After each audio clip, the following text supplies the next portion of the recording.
राजस्थान सरकार का बजट आ चुका है। एएमपीएस स्कूल का स्टाफ हमारे साथ है, जानने का प्रयास करेंगे बजट से आखिरकार क्या मिला। क्या शुभ नाम है सर आपका? मेरा नाम सर गिरीश चौहान है। बताइए गिरीश जी, बजट। मैं एएमपीएस सीनियर सेकेंडरी स्कूल में पिछले 3 सालों से काम कर रहा हूँ और राजस्थान सरकार का इस बार का जो बजट आया है वो काफी बड़ा बजट है, काफी बड़ा बजट है। और इस बजट का जो फाइनेंशियल कंडीशंस है वो एक्सट्रीमली हाई है। जो राजस्थान सरकार पर जो आपके फाइनेंशियल जो प्रेशर है वो बढ़ेगा। काफी चीजें राजस्थान सरकार ने एक्स्ट्रा करने की कोशिश कर रहे हैं, जैसे ऊर्जा के क्षेत्र में बता रहे हैं कि हम इतना बढ़ावा देंगे और ऐसा का भी कुछ वो ऊर्जा बढ़ाएंगे, फ्री यूनिट देंगे। मेरा मानना यह है कि अगर सरकार ऐसे ही प्रलोभन देती रही तो आने वाली जो जनरेशन है उसे न काम करने की आदत पड़ जाएगी। और हम कह रहे हैं 150 यूनिट बिजली फ्री दे रहे हैं, 100 यूनिट बिजली फ्री दे रहे हैं। आप वोट बैंक बढ़ा रहे हो या अपना बजट बना रहे हो? सिंपल सी बात है कि अगर हम किसी चीज का कंजप्शन कर रहे हैं तो हमारी मोरल ड्यूटी बनती है कि हम उसको पे करें, न कि हम सरकार के उसमें लालच में आते चले जाएं। हर सरकार एक लालच देते आ रही है। दिल्ली सरकार ने भी ऐसा ही किया, राजस्थान सरकार भी लेके आ रही है, यूपी सरकार ने भी कुछ ऐसी चीजें दी। लेकिन मेरा मानना सिर्फ इतना है कि अगर आप बजट दे रहे हो तो रोजगार के क्षेत्र में दो। सरकार ने घोषणा की है, लेकिन मेरा मानना यह है कि वो रोजगार जो सरकार देना चाह रही है वो आपके पॉइंट टू पॉइंट, जैसे वो करेंगे 1,25,000 हम सरकारी नौकरियां देंगे, 1.5 लाख नौकरियां हम आपके प्राइवेट क्षेत्र में देंगे। और सबसे बड़ी ये है कि हम क्या है कि युवाओं के लिए जो उन्होंने विश्वकर्मा उद्यमी योजना लाई है, जिसमें हम 5 करोड़ का लोन देंगे।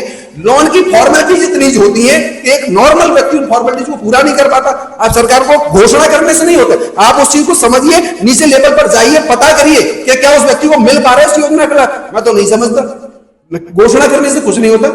घोषणा करने से कुछ होता। सर क्या आपका क्या कहना सर? क्या नाम है आपका? मेरा नाम ब्रजेश नागर है और मैं Ashish memorial public senior secondary school में एक टीचर के रूप में कार्यरत हूं। राजस्थान सरकार का जो ये 2025 का बजट जो आया है, इसमें मुझे जहां तक लगता है कि सभी वर्गों को इसमें खुश करने का प्रयास किया गया है।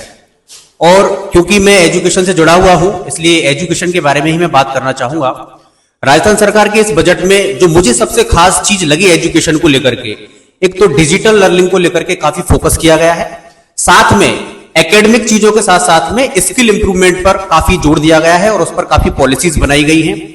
और राजस्थान सरकार का बजट हमें ये दिखाई देता है कि इस बजट में एजुकेशन को ऐसा एक मूर्त रूप दिया जाएगा एजुकेशन सेक्टर को कि एजुकेशन और जॉब सेक्टर दोनों के बीच में एक स्तंभ का काम कर रहा है ये बजट। तो काफी मैं इससे खुश हूं। आपका क्या नाम है सर, बताइए। सर मेरा नाम नीरज गोयल है और मैं एएमपीएस स्कूल में 2 साल से विगत कार्य कर रहा हूं। और मेरा इस बजट को लेकर के यह प्रावधान है कि वैसे तो बजट में कई प्रावधान दिए गए हैं, लेकिन मेन जो मुद्दा आता है वो रोजगार को लेकर आता है। रोजगार के बारे में जो मेन समस्या है, सरकार घोषणा ही करके ले जाती है, अन्य क्षेत्रों में केवल प्रलोभन देकर रह जाती है।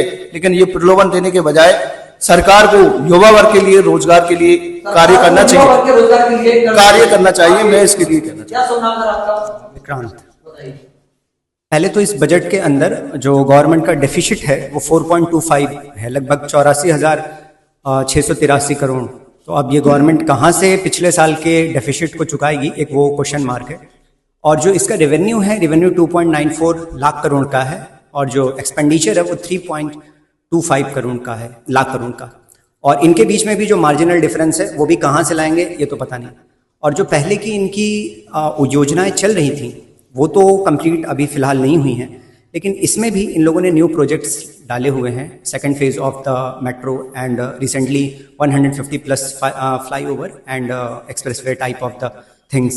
लेकिन आप क्या चाहते हैं बजट में, कैसा लगा बजट? मुझे तो इसमें ये लग रहा है कि कुछ दिखाई देने वाला चीज है, लेकिन ज्यादा वर्क इफिशिएंट नहीं है। और रही बात एजुकेशन की, रही बात तो एजुकेशन में जो भी ये पॉलिसीज लाए ये ऑलरेडी 2019 की है, तो ये लोग 6 साल पीछे ही चल रहे हैं और इसको इम्प्लीमेंट होना है 2030 तक। तो अभी अगर ये बजट में इसको लाएं तो ये तो 2035 तक भी नहीं कर पाएंगे। तो दिस इज डिले। सर नमस्कार, मेरा नाम मोहित चौहान है, मैं एएमपीएस हिंडौन सिटी से ही हूँ। मुझे बिजली उत्पादन का जो क्षेत्र है वो काफ़ी अच्छा लगा, बहुत अच्छी प्रोग्रेसिव हो रही है। लेकिन एक कमी यहाँ भी दिखाई देती है कि है ना, ग्रामीण तौर पर उनको अच्छी तरीके से बिजली नहीं मिल पा रही है।